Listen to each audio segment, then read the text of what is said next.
You're listening to the Options Insider Radio Network, the home of the Options Podcast. For more quality options programs, visit theoptionsinsider.com or search for Options Insider Radio Network in your podcast provider of choice. Listeners can also access all of our programming through our mobile app available in the iTunes and Google Play stores. Select programs are also available via live stream at mixlr.com/options-insider.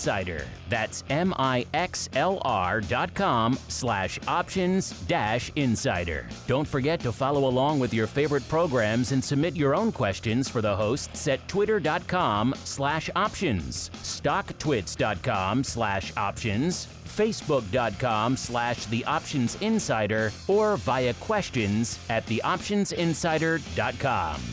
The Options Insider Radio Network is sponsored by Fidelity Investments. Fidelity's Option Trade Builder tool can help you confidently build an options trade in 3 simple steps. Just choose a strategy, select a contract, and then review the benefits and risks of the trade. Learn more about Option Trade Builder at fidelity.com/options. Options trading entails significant risk and is not appropriate for all investors. Certain complex option strategies carry additional risk. Before trading options, contact Fidelity Investments by calling 800-544-5115 to receive a copy of the characteristics and risks of standardized options. Fidelity Brokerage Services, LLC, member NYSE SIPC.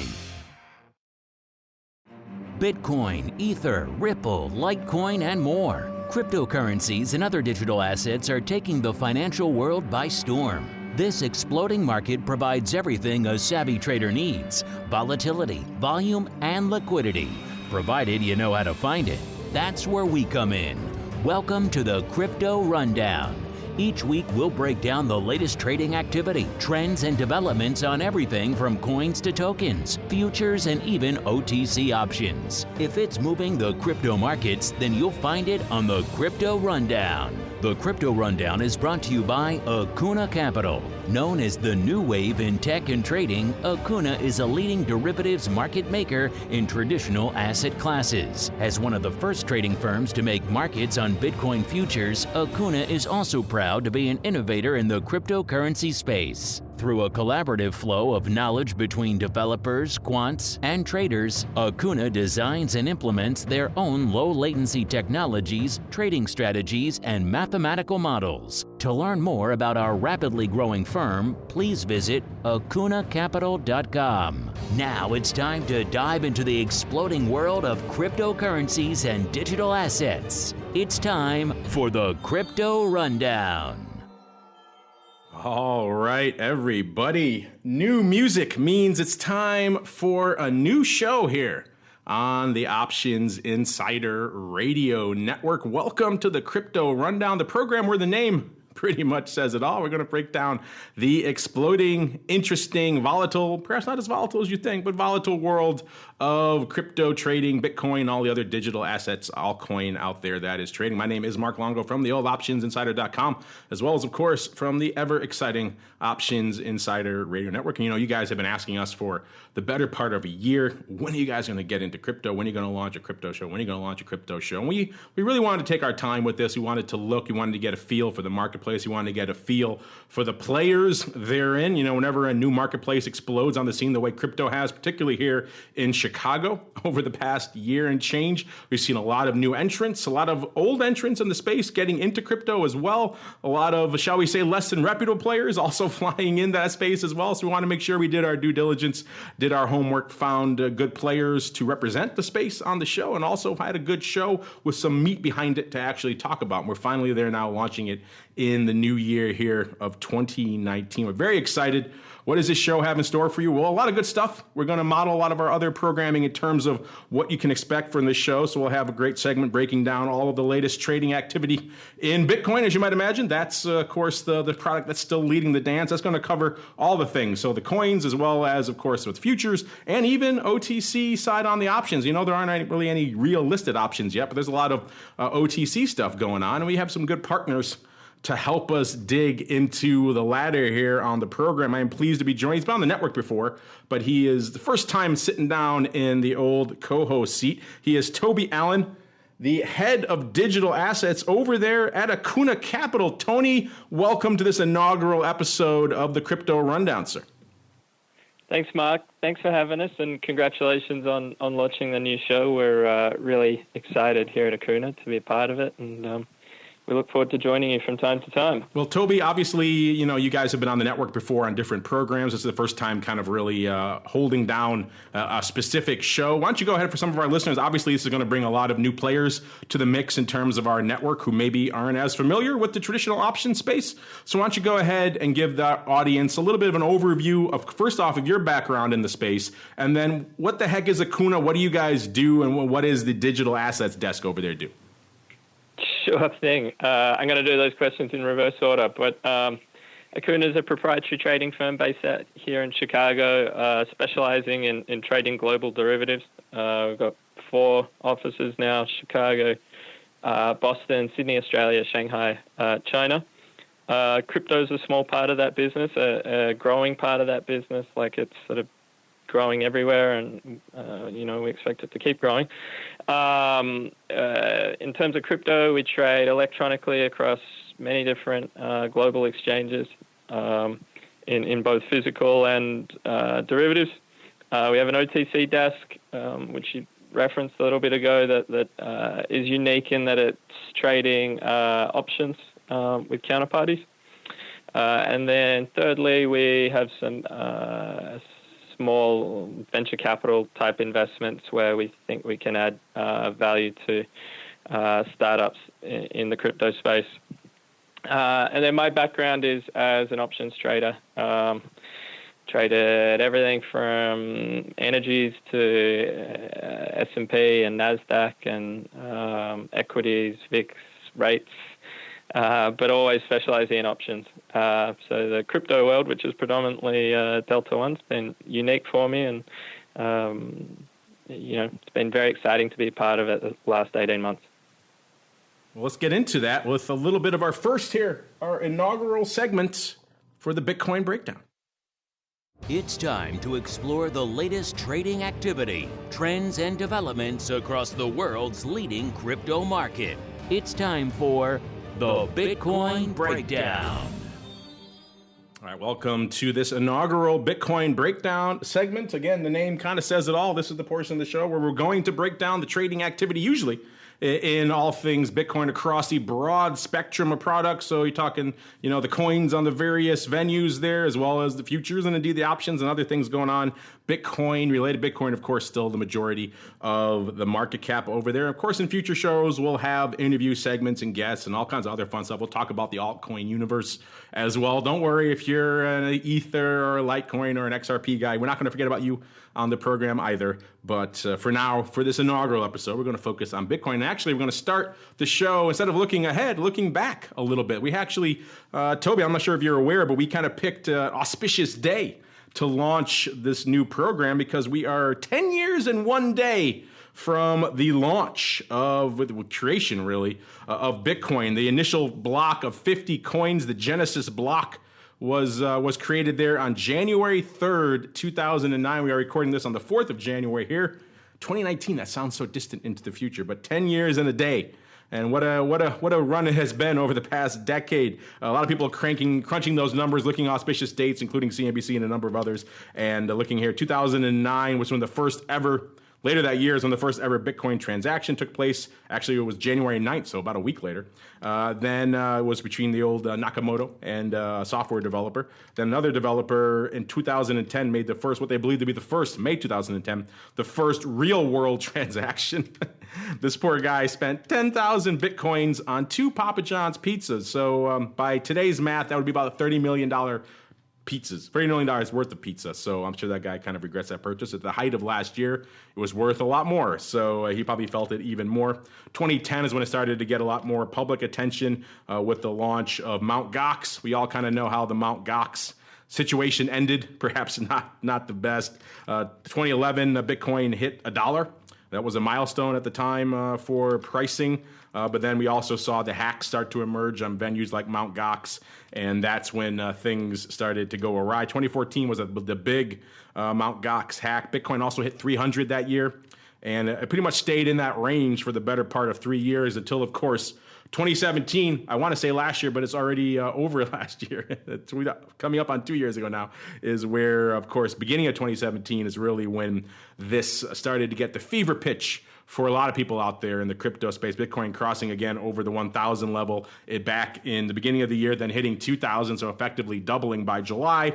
And then, of course, we all know the trajectory went on from there, going up to almost 20,000 by December. Then a slew of new products were launched. And then we got into 2018, and the frenzy was really on. Everyone had the crypto bit in the teeth, so to speak. So, Toby, you guys obviously launched a new desk at the height of that frenzy. First off, when did you launch the digital assets desk there, and what was kind of the genesis behind it? What was really the impetus for really wanting to launch that? And then, particularly in the early frenzy days of last year with crypto, what kind of trades were you seeing going up there? So we launched in Q3 2017, which ironically is about where prices are right now. So we saw the latter part of the big run up in 2017 that you referenced, and then in 2018 we've obviously seen the 75% plus fall in Bitcoin.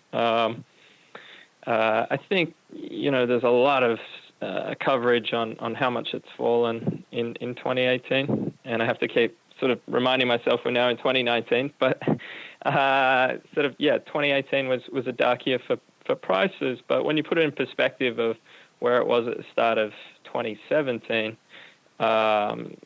it's not quite as dark and gloomy, and I think that just speaks to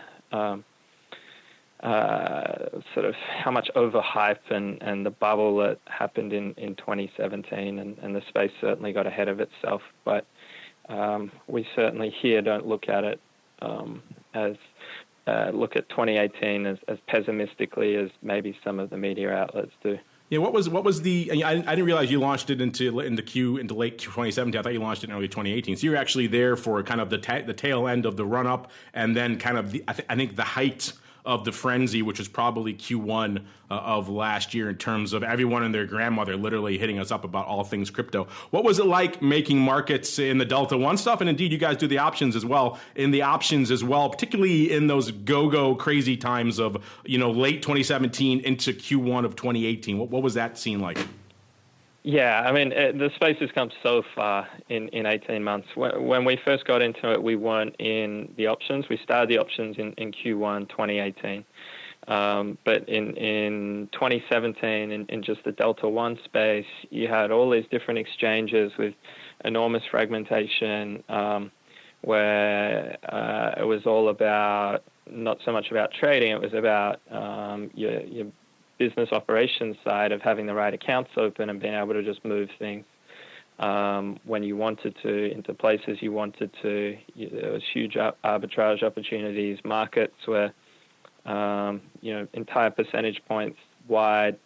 Now when you look at markets, it's more like, how many single basis points. So markets have gone from more than 100 basis points wide to less than 10 basis points wide in a little over a year in the Delta One space.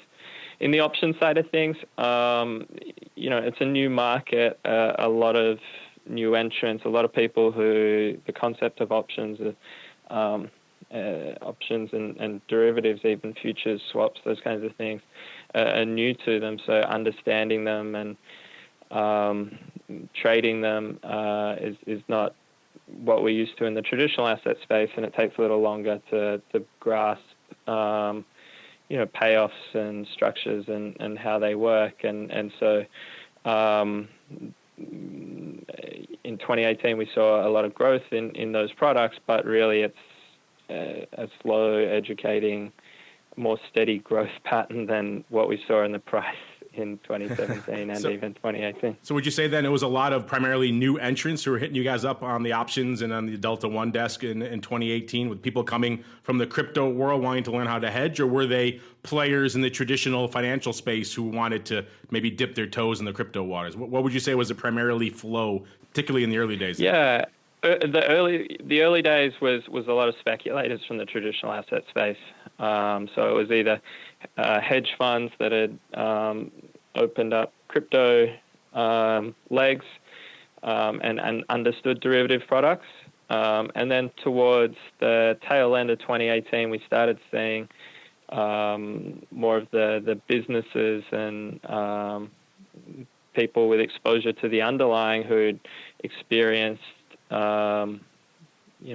big losses or maybe just paper losses in their holdings. And, they have, if you think of something like a mining company where their revenues are derived in Bitcoin and their costs are in fiat in terms of the computers they're buying, the electricity, the rent, the wages they're paying, all those things, they started realizing or getting an appetite for hedging. And, the onset of the CME and CBOE futures and other derivative products certainly helped those real businesses in the space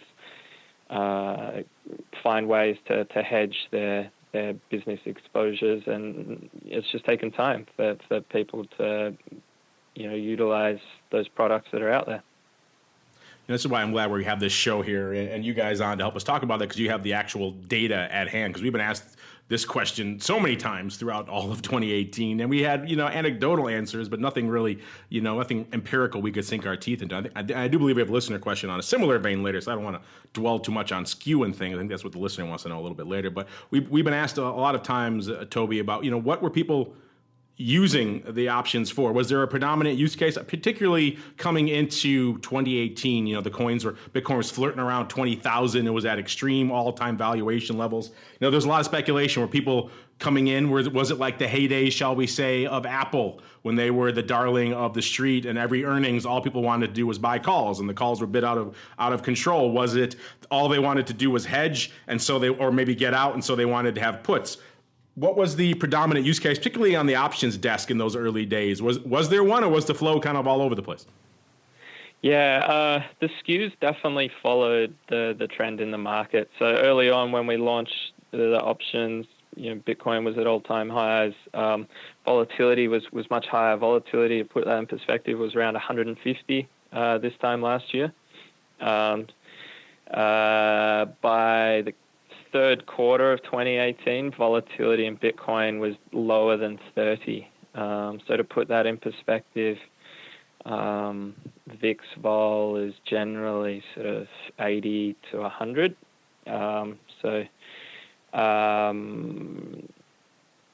We certainly saw a big change throughout the year. It's back up from those lows of sort of mid to high 20s to around 75 vol right now with recent moves.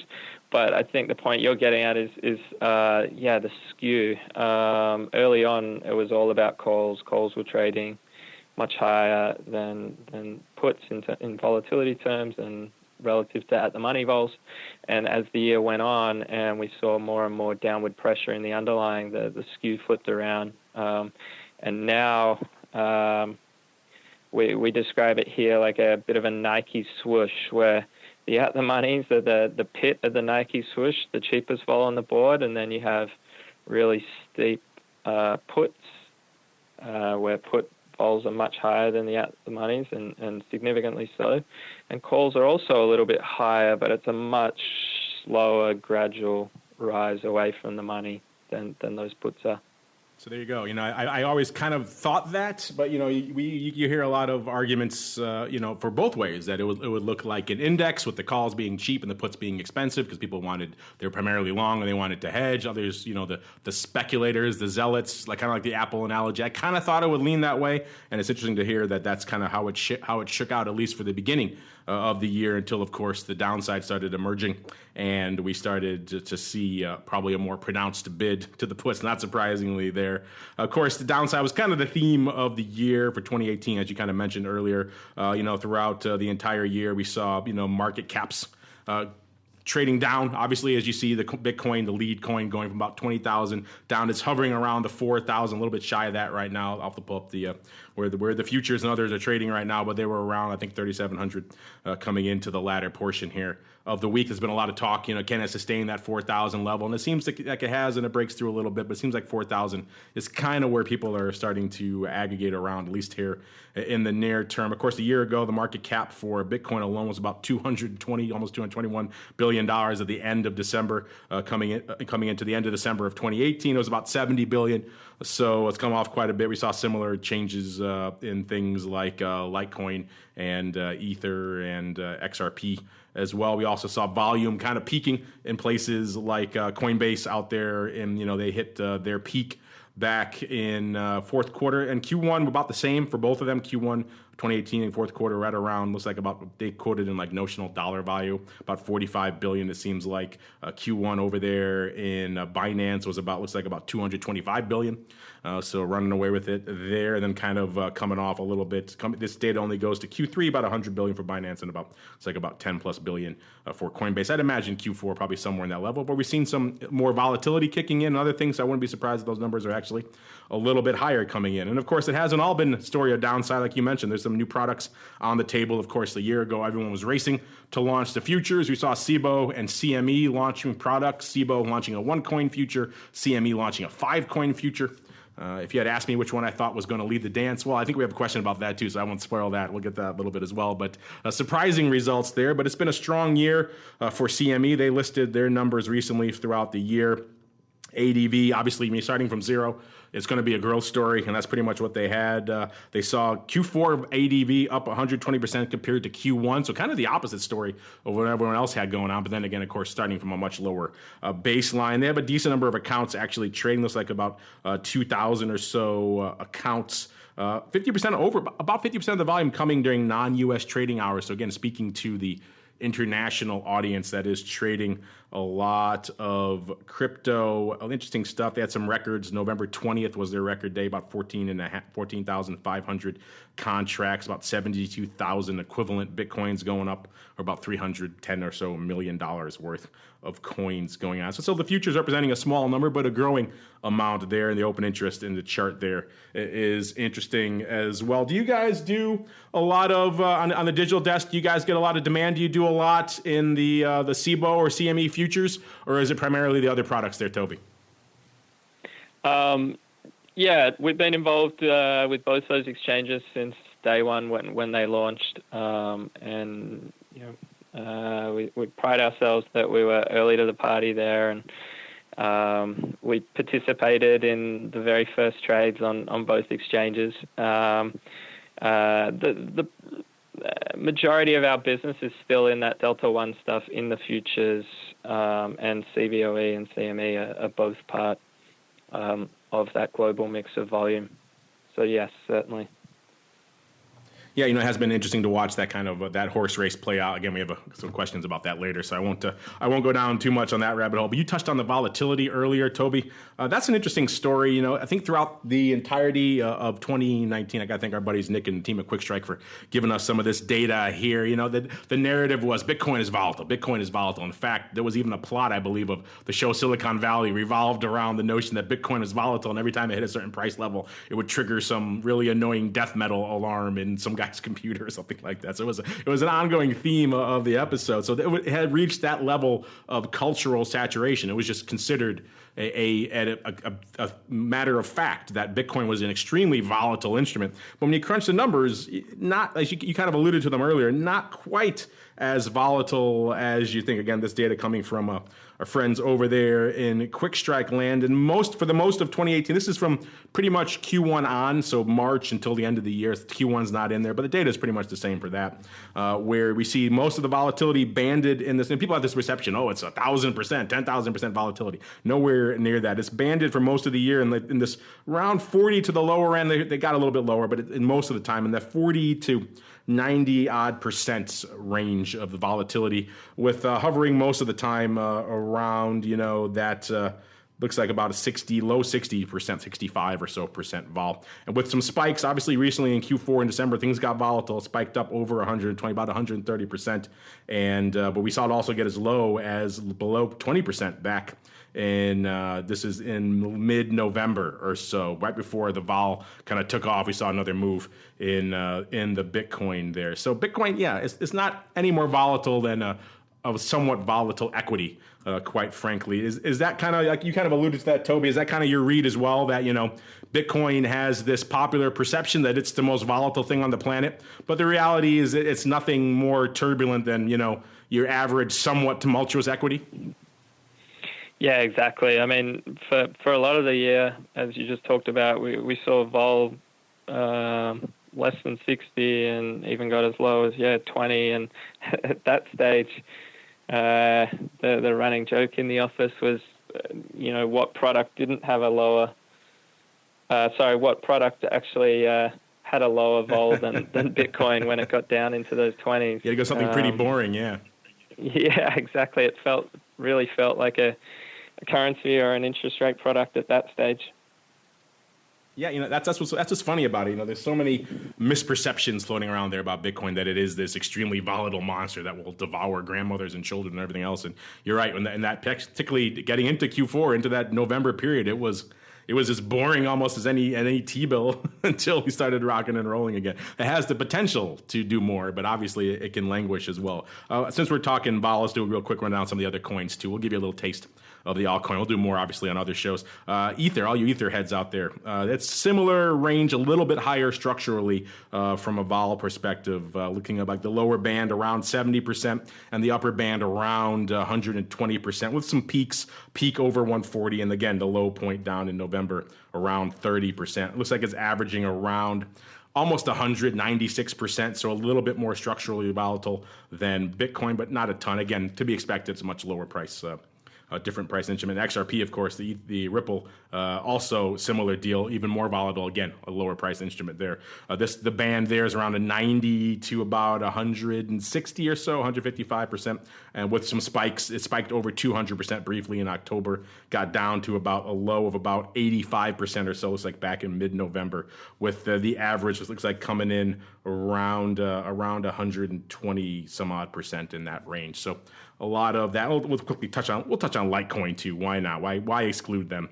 Similar story there too as well. Volatility band for most of 2018 in the around 65% on the downside, up to about 110% on the upside, with some peaks and some troughs. A trough around, it's like about 30% back in November, and about 150, close to it, percent in mid-December, and the average around, again, 90% too. So the altcoin, I should say, a little bit more structurally volatile than the Bitcoin. You guys get a lot of demand for the altcoin over there, and have you been surprised by the volatility or maybe lack thereof of those products as well, Toby? Yeah, I mean, on the option side of things, we stick to Bitcoin and Ethereum. On the futures, forwards, physical side, we trade all those other altcoins you mentioned. We see a lot of demand in those other coins in the Delta One space, and we do often get inquiries for options in those products. It's just a lot harder once you get to smaller coins. There's more information asymmetry, and you don't really want to have a smaller liquid book around big unknown forks and those kind of things in the less established coins. So we're a little bit careful about which products we trade in the option space, but certainly in the Delta One space, we're constantly trading those things and trading them against other coins and all that kind of stuff. And yeah, I like that. It's a good euphemistic term, information asymmetry. I like that. That's a good way to put it. Well, we touched a lot on 2018. Any other final thoughts on the year that was for Bitcoin or crypto before we get into some of the listener questions here, Toby? No, look, I mean, I'd add a couple of things. Just that, the focus has been on the price movement this year, but I think what people need to think about, and of course these are my views, not necessarily the company's views, but that is that what's important is the underlying use cases. And when you think about something like Bitcoin, its predominant use case is as a store of wealth or transfer of wealth. And if you're going to have an instrument doing those things, then you want to see lower volatility. I think we've seen that this year. We've seen a downward trend in volatility. And then you want to see, storage or safe custody, safe storage, insurable solutions for ways people can access the asset class. And I think we've seen that too. So the underlying themes have been really strong in 2018, even if the price action hasn't. All right, let's see if your questions are also strong with our inaugural Crypto Questions segment. You've got questions about crypto. Who doesn't? It's time to find out the answers to your crypto questions. All right, everybody, welcome to the Crypto Questions. You guys have questions? We try to have the answers here for you. A lot of interesting stuff, a bunch here. We'll see how many we can get to. Let's start off. Toby, this has to be, I mentioned the skew one. We have that one as well later. We kind of touched on that already. But the number one question we received by far over the course of 2018 by an order of magnitude and is represented again here by user listener 77RT. They want to know the kind of magic question, when will we see Bitcoin options on an exchange? We were waiting for that. We waited for quite some time. That's one of the reasons why we delayed the launch of this show. Finally, we said the heck with them. We don't have to wait anymore. Obviously, you can already trade these things right now. Toby has just outlined that. So they do exist. They are out there ready to be traded. Why wait for CME or SIBO to get their acts together when it comes to the crypto front? But that said, this is an interesting question. I've weighed in on this before. I'm sure you have as well, Toby. But I'll give you maybe the dubious honor of going first on this one. You obviously interact with the exchanges on a regular basis. You're making markets in these products. What do you think? People are asking us now. Last year, we did a poll at this time, and we asked our audience, when do you think we'll see Bitcoin options? Everyone said Q1. I was the comparative laggard. I said Q2. Of course, the year has come and gone. We did not see them. What are you hearing? What are you seeing? What do you expect for 2019 when it comes to listed Bitcoin options? Do you have any hope for them coming online this year? Mark, well, we would love to see them as soon as possible. The sooner the better in our eyes. As to when that is, we're not exactly sure. We haven't heard anything from either exchange. Our expectation is that it'll probably be CME before CBOE, in that CBOE's got a big technology migration with BATS going on. So CME certainly has the open door in that regard, in terms of they can probably beat CBOE to market if they want. But potentially at some stage, one of these Fridays, we need to get someone on from the CME and the CBOE and ask them ourselves. Yeah, I've done that. We've had them on before, and I try to hold their feet to the fire. I had CME on a panel with me not too long ago at a conference here. I've held their feet to their fire on this topic on a number of occasions, both of them. And you're right, SIBO has kind of demurred with and kind of laid the blame at the feet of the technology.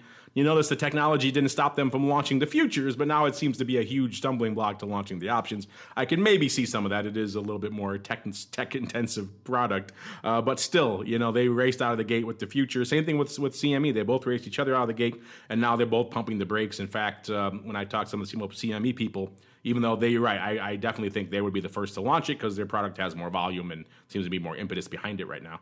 But they seem more interested in launching additional futures before options as well, which to me is, maybe it's just the options guy in me. It seems kind of mystifying. I want the options on the future so you could, obviously they will accrete more volume as a result, but c'est la vie. I do think we'll see some this year.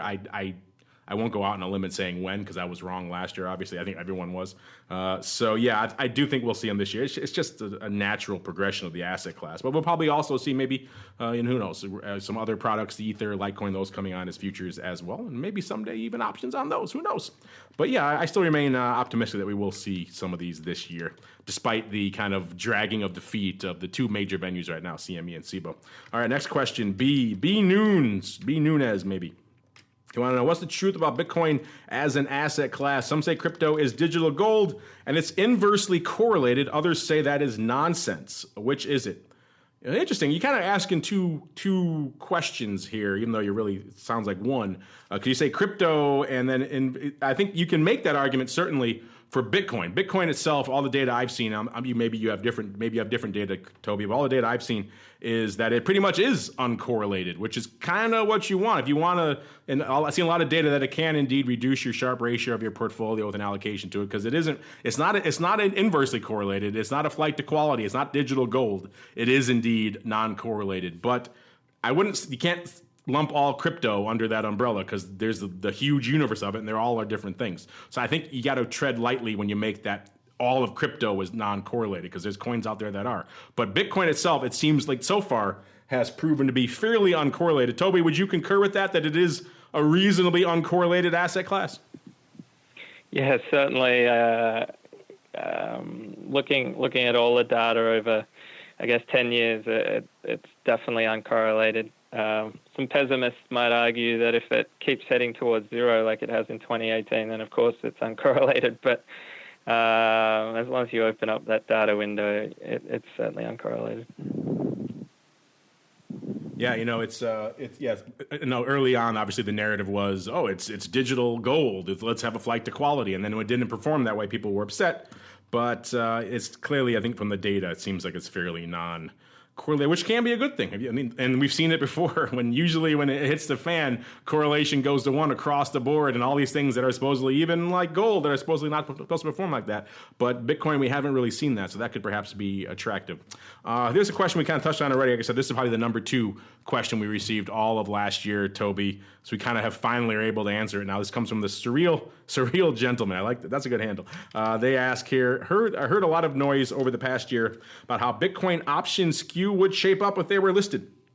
Any idea how that skew would look? Are the calls bid? Are the puts bid? Are they both bid? So yeah, like I said, Toby, we heard arguments for call skew bid, call bid, a put bid, and a smile. You kind of touched on it. It sounds like it was pretty much all calls all the time in Q1 into Q2. Then towards the middle of the year, it started shifting. Maybe you got a little smiley, and then now it's kind of puts or bid. Is that pretty much the story of Bitcoin vol skew for 2018?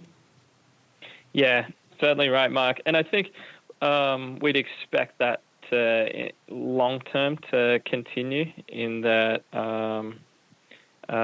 companies out there that have their revenues in Bitcoin. I used the example earlier of miners because it's a really good example, but there's as the market matures, we'd expect that people will be willing to sell upside calls where they have revenues in crypto assets and spend that premium with protection in puts. And that's what we've been seeing for a little while now, and we'll probably keep seeing. But similar to gold, that skew can easily flip. If we see a hard price run up, we'd expect it to flip to that call, just as we see in the gold markets.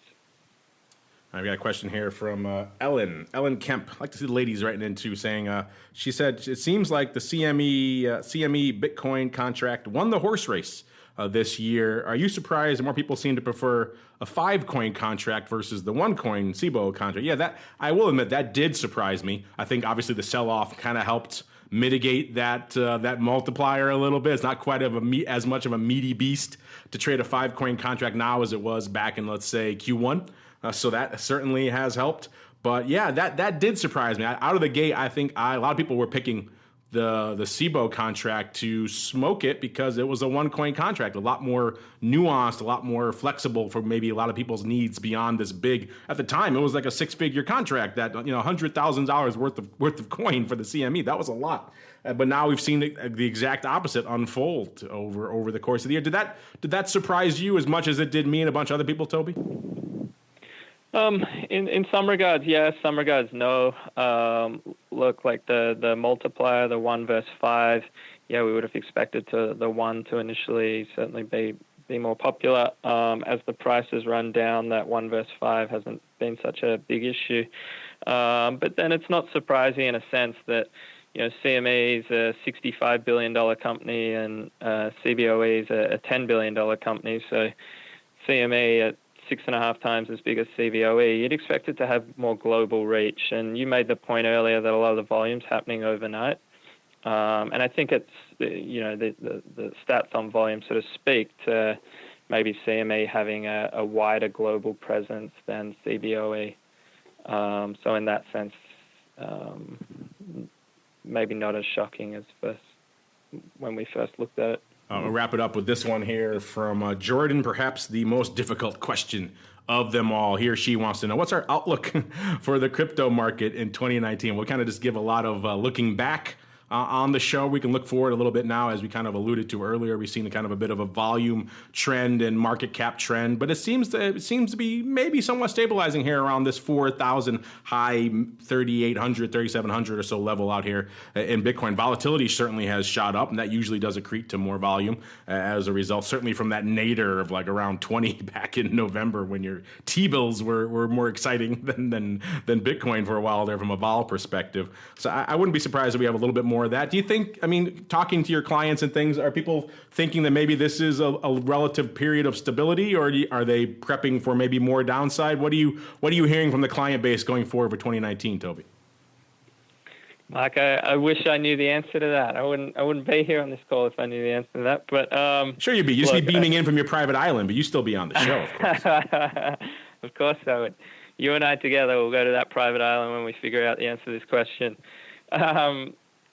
You know what? I don't expect fireworks like what we saw in 2018 with 2017 with a massive price run up, and you know, I don't expect the ship to sort of keep sinking like it did in 2018. I think we will find more stable range in 2019.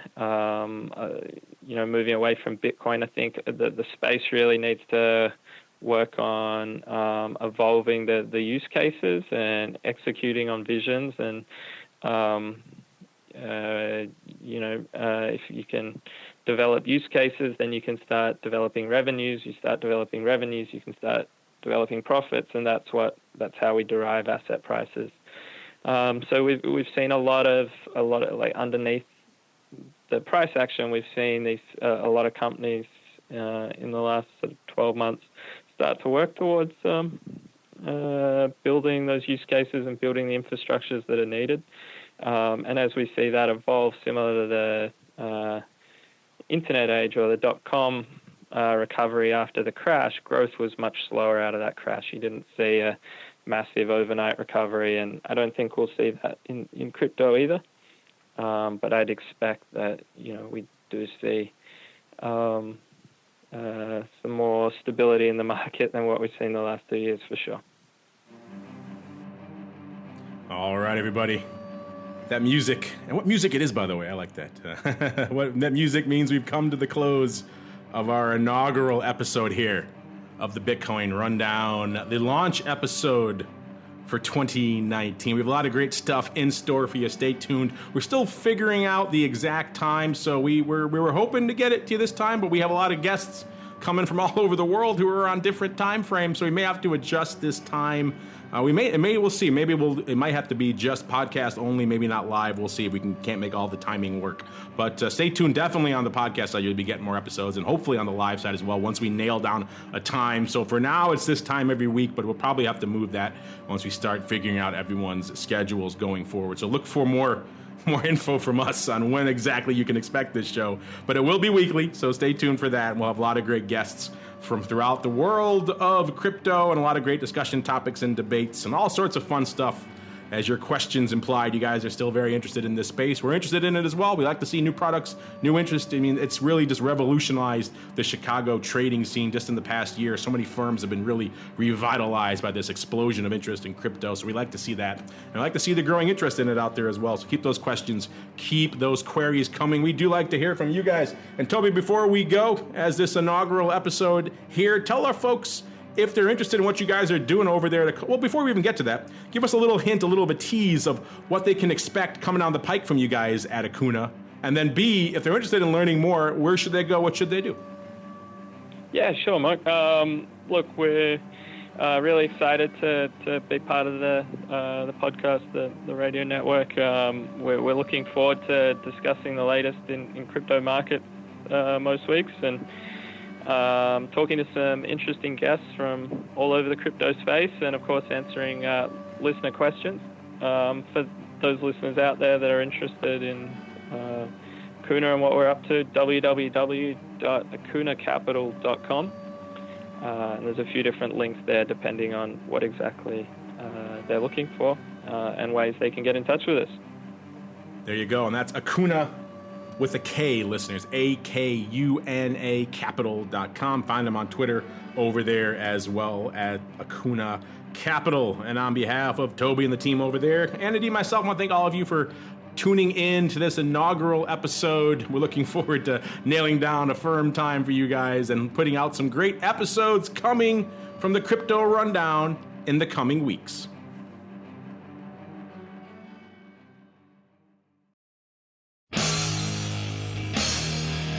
The preceding program was a production of the Options Insider Radio Network. For more quality options programs, visit www.theoptionsinsider.com or search for Options Insider Radio Network in your podcast provider of choice. Listeners can also access all of our programming through our mobile app, available in iTunes and on Google Play.